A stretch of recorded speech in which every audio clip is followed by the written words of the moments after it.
Hello, good morning. Yeah, still the morning. It is Friday. It is day 15?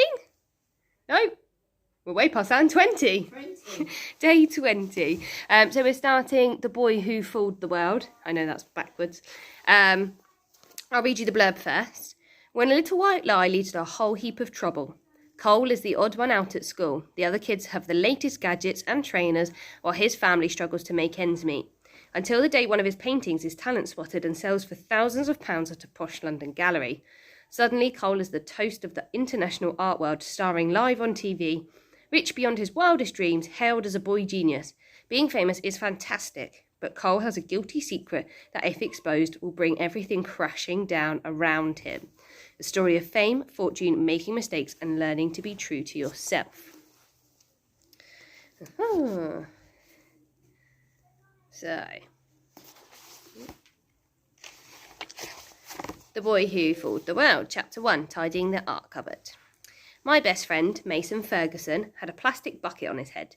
He'd found it on a shelf at Mrs. Frampton's art cupboard and decided to put it on and do a silly dance. The bucket began to slip and wobble.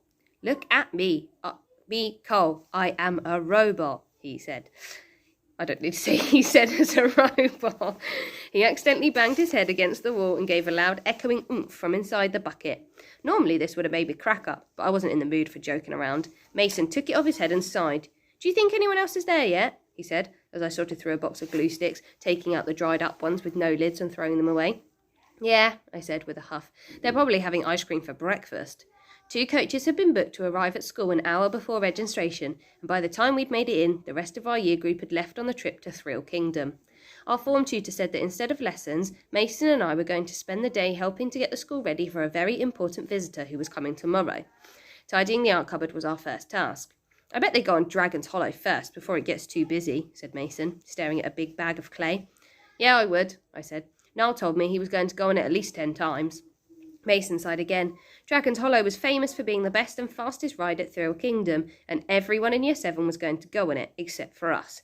The whole of the year had been given a letter about the amusement park trip on the first day of term.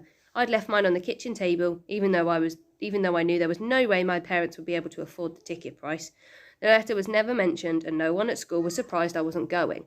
I'd only been at Crowther High a short while, but thanks to Leighton Morgan and Niall Wright, I was already known as the poor kid Cole, which was supposed to be a riff on Old King Cole from the nursery rhyme, but it just sounded stupid. I really, really hoped the 2 of them threw up all over Dragon's Hollow. Mason kicked a box of paper on the floor. "Can't believe we're missing out. It's so unfair," he said. His parents had tons of money so they could easily pay for him to go, but they hadn't signed the form in time. They both had really busy jobs and weren't around much. Sometimes I think they forgot he existed. "How are you 2 getting on?" asked Mrs. Frampton, poking her head around the cupboard door. "Oh, what an improvement." "I don't get it, miss," said Mason. "Why are we tidying up a cupboard?" Mrs. Frampton picked up the bucket that Mason had put on his head and moved to a different shelf, studied it carefully for a moment, then moved back again. "The whole of the art department must look the best so it can for our special guest, Mason," she said. "Marika Loft is a very, very important artist, and her visit could have a real impact on our school." Marika Loft was a famous painter who had been a pupil at Crowther High about 20 years ago. I say famous, most of us had barely heard of her, but we all knew that she'd been on TV a lot and was really rich. Her paintings sold for thousands and thousands of pounds, and she had houses in London, Paris, and New York. It was apparently quite a big deal to have a real-life celebrity coming to see us. "Mr. Taylor has asked if you can pin these up in the corridors somewhere nice and obvious so that all pupils can read it," said Mrs. Frampton. She passed me some A4 sheets of paper and gave Mason a box of drawing pins. I took a look. "Marika Loft visit, school rules. Famous artist, VIP and former pupil Marika Loft will soon be visiting our school. Please abide by the following rules, and let's remind her what a special place Crowther High is. All pupils should be on their best behaviour at all times. Do not approach Marika or speak to her unless she speaks to you first. If Marika does speak to you, then you must reply in a polite, friendly manner and use your best voice. Do not stare. Famous people do not like being stared at. When you finish with the posters, go to Mr. Taylor's office and find out what he'd like you to do next," said Mrs. Frampton. "You're doing a fabulous job, both of you. Well done."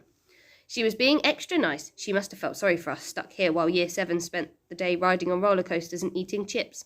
The thought of everyone running around Thrill Kingdom in the sunshine made me sick with envy. "Come on, let's go and put these up," I said, waving the posters at Mason. We both huffed and headed to the corridor. "Have you seen Marika Loft's paintings?" asked Mason as we stopped by a notice board. "They're just pictures of coloured boxes. They're well weird." I held up a poster and pushed a pin into each corner. Yeah, apparently each box represents something in her life depending on what colour it is, I said. Mason snorted. Anyone who pays thousands of pounds for a canvas covered in coloured squares must have more money than sense. She's probably laughing behind everyone's backs. We moved on and pinned another poster to the back of the door.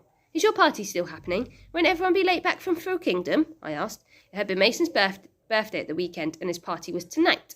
Yes, 5 o'clock. You're still coming, aren't you? Don't forget, will you? He said. Of course I won't forget, I said. I won't miss Thrill Kingdom and Mason Ferguson's party in one day, would I? Mason smiled. We'd been mates for a while, but this would be my first time seeing the inside of his house, and I was quite excited about it. I'd never been invited round before. Apparently it was absolutely massive and really posh. Even the party invitation looked expensive. It was gold embossed and really thick card. Mason's 12th birthday celebration. Please come to my house, 14th of October, 5 to 7 p.m. Food and drink will be provided. No trainers. RSVP to Mason's mum. I was worried about what someone who was that rich would expect for a present, so last Friday I'd asked Dean Grant what he was giving Mason. Dean just frowned at me. What party? He grunted. I don't know nothing about a party. I just shrugged and told him not to worry about it. I didn't dare ask anyone else in case they hadn't been invited either. Mason was obviously asking a few select people, and I didn't want to put my foot in it. We put the rest of the posters up around the school and then made our way to Mr. Taylor's office. What do you think he'll make us do next? Polish the stairs? Grumbled Mason. The door to his office was open and we could see Mr. Taylor on the phone. He stopped and beckoned us in. Of course, yes, he said to the person on the other end of the phone. We'll make sure we have plenty of turmeric tea and a platter of fruit. Yes, no citrus, I understand. He was frantically scribbling things down, his face bright red.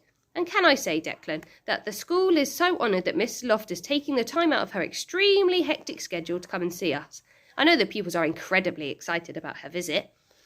Mason looked at me and raised his eyebrows. This was news to us. And we hope that Miss Loft, will appreciate that our art block is always open to any sponsors, helping towards a refurbishment. At this point, Mr. Taylor went even redder.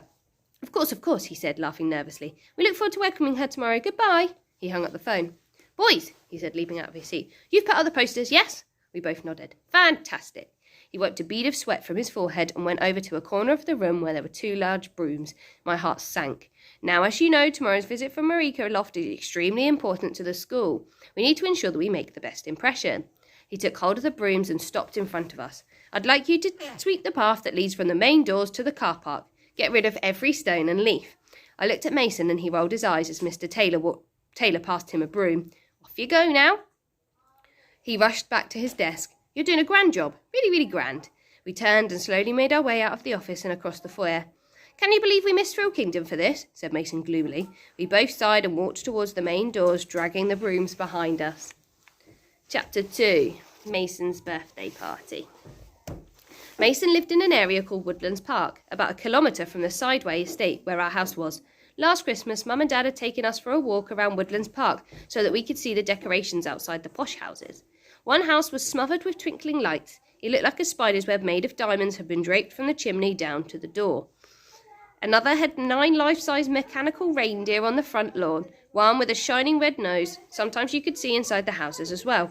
I peered through one window at a tree so tall it reached the ceiling. My family dug the same plastic tree out of the loft every year, even though it was missing a few branches. To be fair, mine at home's missing a few branches. As we walked to Woodlands Park for Mason's birthday party, Dad pushed my little sister Mabel in her buggy. She refused to get buckled in, so we'd had a bit of a delay while Dad bribed her to sit still with the promise of a biscuit when they get home. Before we left, I'd found a mega bouncy ball that I'd been given for my last birthday, still in its packaging. Dad wrapped it up for me and tried to make it look fancy by tying purple ribbon around it. Mason was bound to have a mountain of presents from everyone else, so with any luck, I could find my rubbish one at the back. The further we walked away from our estate, the bigger the houses became. Mabel spotted a grand stone fountain in someone's front garden, and we had to pause and stare at that for about 3 minutes. Don't keep stopping, Dad, I said. I'm already late. Look, water goes splash, splash, splash, said Mabel, brushing her blonde hair out of her eyes as she leaned forward in the buggy. Come on, Mabel, we can have a look on the way back, said Dad, starting to walk. We don't want Cole to miss any of the fun, do we? Mabel slumped back into her buggy and pulled the blanket over her head in protest. When we got to Mason's house, I recognised it as the one that had been covered with the twinkly spider's web last Christmas. They had a large gravel driveway with enough room for about 10 cars, and Dad had to drag Mabel's buggy backwards to get across the small stones. She still had her blanket over her head when Dad pressed the brass doorbell. When my sister got the hump, she was really good at sticking with it. I couldn't hear any party sounds coming from inside. Everyone must be in the back garden. The door opened and Mason's parents greeted us with wide grins. "Cole, welcome," said his mum. "I'm Tamara. We've heard so much about you, haven't we, Hugh?" Cole's dad nodded and flashed a set of white teeth at me, and I grinned back. He was tanned and was wearing a blue shirt with smart suit trousers. He didn't look like the kind of man who wore jeans every day like my dad. "Would you like to come in for a coffee?" said Hugh, looking Dad up and down. "Thank you, but I better get back. Mabel is getting grizzly, and I promised her we'd stop to see something on the walk home," said Dad. Mabel peeked out from behind the blanket, then quickly hid her face again. "Oh, yes," said Mason's mum. "You're not in Woodlands, are you?" "No, but we're not far. We live on the Sideway estate," said Dad. The air around us seemed to chill a little. I was itching to get inside, but they were blocking the doorway with no sign of Mason yet. He was probably out the back with everybody else. Hugh cleared his throat. "I hear there's a really good mini supermarket on the Sideway estate. Open all hours, just when you need one," he said. Dad brightened. "Yes, that's right, though we don't tend to use it. It's quite expensive." Everyone went silent again, and Mason's mum checked her watch. Dad looked at me. "Right, I should be on my way. I'll see you at 7 then, Cole," he said. "Have a lovely time." Hugh moved out of the way and I stepped into the house. Dad turned around and dragged Mabel's buggy back across the driveway, leaving 2 deep grooves in the gravel in his wake. I saw Mason's mum wince. I looked around the hallway and tried not to gawp. It was the size of the entire ground floor of my house. There were several doors off to the left and right, and in the centre was a wide staircase. I peered up to it to see a balcony and at least 8 more doors leading off it. Everything was such a bright white, including the carpet, that I felt like I just stepped into heaven. Hugh's mobile began to ring, and he walked off into another room to answer it, closing the door behind him. Tamara was staring down at my shoes. I quickly pulled them off and put them on a black tray that was just inside the front door. "Are those socks fluffy?" she said, looking at my feet. I was wearing a pair of red socks covered in little jolly Santas, even though it was October. "What I mean is, does the red fluff come off easily?" I was about to say that I had no idea when Mason arrived, doing a massive skid across the carpet and nearly crashing right into me. "Carl, you're here! I didn't hear the door. You're right," he said excitedly. I nodded, grinning. Tamara gave my feet one last stare before whispering something into Mason's ear, patting him on the shoulder and heading off to the back of the house. "Happy birthday, Mason," I said, waving the wrapped-up mega bouncy ball at him. I looked around for a pile of presents so I could hide it with the others, but couldn't see one. "Thanks, I'll open it later," he said, putting it on the hall table next to a photograph of him with his mum and dad on a tropical beach. He opened the drawer of the table and took out what looked like 2 little blue plastic bags. He scrunched them up and threw them at me, and they dropped to the floor. "You better put those on," he said. I bent down and picked them up. They were shoe covers, like the ones you get at swimming pools. They looked a bit like shower caps with stretchy elastic around the edge. I saw that Mason was already wearing a pair over his socks. I stared at them for a bit, not quite sure why I had to wear them, but thinking it was probably something to do with not getting fluff on the white carpet. Then I sat on the doormat and began to pull the plastic over my feet. "They feel strange at first, but they're brilliant for skidding on," said Mason. I once managed to go from the study down to the cinema room in one go.